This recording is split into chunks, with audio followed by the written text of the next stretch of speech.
Hello everyone, I hope you all are fine. Welcome to Celeb Chit Chat with Mannu. Let's talk about lovely Sharma जो कि एक influencer हैं. I hope आप लोगों ने इनका कोई ना कोई रील या शॉर्ट वीडियो किसी ना किसी सोशल मीडिया प्लेटफॉर्म पर ज़रूर देखा होगा. इनके कंटेंट को लेकर काफ़ी सारे लोगों का ऐसा कहना है कि औरत ही औरत की दुश्मन होती है. ये कहावत कहीं ना कहीं इन्होंने प्रूव कर दी है. सो आई वॉज वंडरिंग कि ऐसा लोग क्यों बोल रहे हैं. देन गाइस मैंने इनका इंस्टाग्राम पर कंटेंट देखा. उसके बाद मैंने इनके कुछ एक पॉडकास्ट भी देखे थे. रिसेंट का एक पॉडकास्ट था जिसमें जो होस्ट है वो उनसे पूछते हैं कि जो आजकल के डेटिंग फॉर्म्स चल रहे हैं like situationships, hookup culture and friends with benefits, उस पर आपके क्या व्यूज हैं. क्योंकि लड़कियों को हर किसी से अलग अलग चीज़ें पूरी करनी है. वो किसी एक इंसान को अपने पास रखते हैं दोस्त बना के कि अच्छा ये मेरे पूरे दिन का जो है दुखड़ा सुन लेगा, इससे मैं कुछ भी बोल सकती हूँ. I can talk dirty, I can talk nonsense, I can talk childish, मैं कुछ भी कर सकती हूँ. एक को वो अपने साथ रखती हैं बिस्तर पे अच्छा होने के लिए, मुझे सेटिस्फेक्शन चाहिए, वहाँ प्यार नहीं है. एक को रखती हैं अपने पास में जहाँ उनकी वो नीड्स पूरी करता है लाइफस्टाइल की. उनके ब्रांडेड कपड़े, उनके आईफोन्स, उनके गिफ्ट्स, उनके लिए रोजेस लेके आना, उनके लिए डिनर्स अरेंज करना, उनको सरप्राइजेस देना, यॉट बुक करना. तो physical, emotional and financial needs यही होते हैं 3. So here she is clearly saying कि hookup culture, friends with benefits and situationships जैसे जो डेटिंग कल्चर हैं वो लड़कियां ही इनिशिएट कर रही हैं. एंड इस चीज़ का कोई भी लॉजिक नहीं है. बिकॉज अगर लड़कियां ऐसे सारे काम कर रही हैं, ऐसी सारी डेटिंग फॉर्म्स में हैं, तो उनके जो पार्टनर हैं वो तो ऑब्वियसली मेल्स ही हैं ना. तो दोनों ही अपनी तरफ से ऐसी चीज़ों को इनिशिएट कर रहे हैं आजकल की डेटिंग लाइफ में. देन ये केवल लड़कियों का फॉल्ट कैसे हुआ. उसके बाद इनका एक और कमेंट था दैट लड़कियां अपनी डिफरेंट नीड्स के लिए अलग अलग पार्टनर्स को रखती हैं. अगर उनकी 5 नीड्स हैं तो वो 5 बॉयफ्रेंड्स रखती हैं. सो गाइस यहाँ पर अगर वो लड़कियों को लेकर इतनी बड़ी और नेगेटिव बातें बोल रही हैं, देन उन्हें ये चीज़ ध्यान में रखनी चाहिए कि वो सारी ही लड़कियों को टारगेट ना करें, केवल उन्हीं स्पेसिफिक लड़कियों को टारगेट करें. और उन्हें ये पॉइंट अपने हर एक सेंटेंस में रिमाइंड करवाना चाहिए ऑडियंस को. बिकॉज कहीं ना कहीं उनके कंटेंट से जो मेल हैं उनको ये चीज़ सारी ही लड़कियों के लिए नॉर्मल लगती है. बिकॉज ऐसी सारी बातें अगर आप इतने बड़े प्लेटफॉर्म पर आकर बोलेंगे तो ऑब्वियसली मेल्स जो हैं वो सारी ही लड़कियों को जज करेंगे और सबकी थिंकिंग ऐसी ही हो जाएगी कि सारी ही लड़कियां शायद अपने डिफरेंट नीड्स के लिए डिफरेंट पार्टनर्स को रखती हैं. अगर उनकी 5 नीड्स हैं तो वो 5 बॉयफ्रेंड्स रखेंगी. ऐसा कुछ भी नहीं है. पर आप अगर एक ऐसी पोजीशन पर पहुंच चुके हो जहां पर आपको काफ़ी सारे लोग फॉलो करते हैं, then you need to be very careful about your words, about your sentences, about your statements. Because आपको काफ़ी सारे लोग वॉच कर रहे हैं. उनका पति जो है वो भद्दा दिखता है या मोटा दिखता है या नाटा है, उनको शर्म आती है.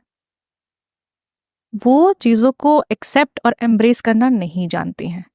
सेकंड गाइज यहाँ पर बेसिकली एक क्लिप के अंदर उन्होंने ये बोला है कि लड़कियों का अगर पार्टनर गुड लुकिंग ना हो तो उन्हें ये चीज़ अच्छी नहीं लगती है और इस चीज़ से उन्हें शर्म आती है. उसके बाद जब होस्ट ने उनसे खुद की लव स्टोरी पूछी तो उनका रिप्लाई आप सुनिए.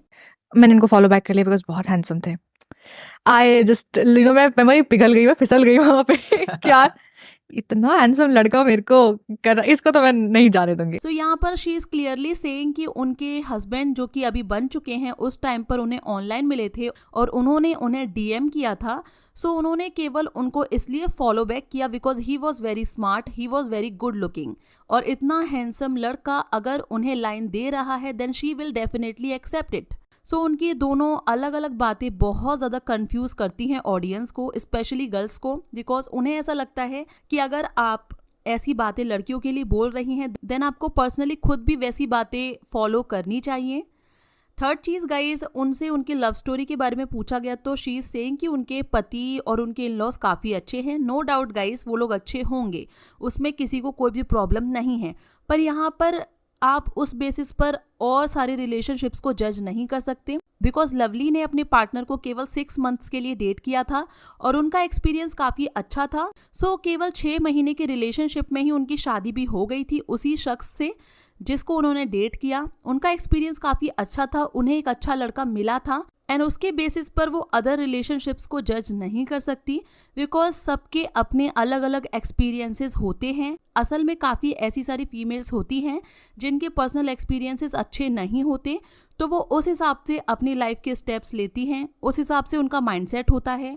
तो आई थिंक आपने जो चीज़ एक्सपीरियंस की है केवल उसी के बारे में बात करनी चाहिए, और जो चीज़ आपने पर्सनली एक्सपीरियंस नहीं की है उसको लेकर कोई भी ओपिनियन इतने बड़े प्लेटफॉर्म पर आकर क्लियरली नहीं देना चाहिए। एंड गाइज बेसिकली वो अपने सारे ही कंटेंट पे मेल्स को पॉजिटिव पोर्ट्रे करती है, विच इज़ गुड। लड़के अच्छे होते हैं, उसमें कोई भी डाउट नहीं है, पर लड़कियों को हमेशा ही नेगेटिव पोर्ट्रे करना ये कहाँ का उसूल है। और आप लोग अगर उनके ऑडियंस देखेंगे, अगर आप उनके कमेंट सेक्शन देखेंगे, सो यहाँ पर 99% आपको जो कमेंट्स दिखेंगे जो कि उनको अप्रिशिएट कर रहे हैं, उनके बारे में पॉजिटिव बातें बोल रहे हैं, वो केवल मेल कम्युनिटी है। बेसिकली गाइस पॉइंट ये है कि अगर आप काफ़ी पॉपुलर हैं और आपको एक अच्छा खासा नंबर फॉलो कर रहा है, आपका एक अच्छा खासा ऑडियंस है जो कि आपको वॉच कर रहा है, और आपके जगह जगह पॉडकास्ट हो रहे हैं, आपको काफ़ी सारी ऑडियंस देख रही है, आपको फॉलो कर रही है, देन आपको अपने लाइंस को लेकर, अपने स्टेटमेंट्स को लेकर, अपने वर्ड्स को लेकर काफ़ी केयरफुल होना चाहिए। केवल और केवल एक साइड की ही नेगेटिव चीज़ों को हाईलाइट नहीं करना चाहिए,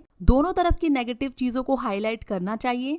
बेसिकली इसी वजह से उनके कंटेंट से काफ़ी सारे लोगों को दिक्कत होती है। सो गाइज आप लोगों के क्या व्यूज़ है, please let me know in comment section. If you like this video, then please hit the like button, do subscribe to my channel for more interesting videos, press the bell icon to never miss any update.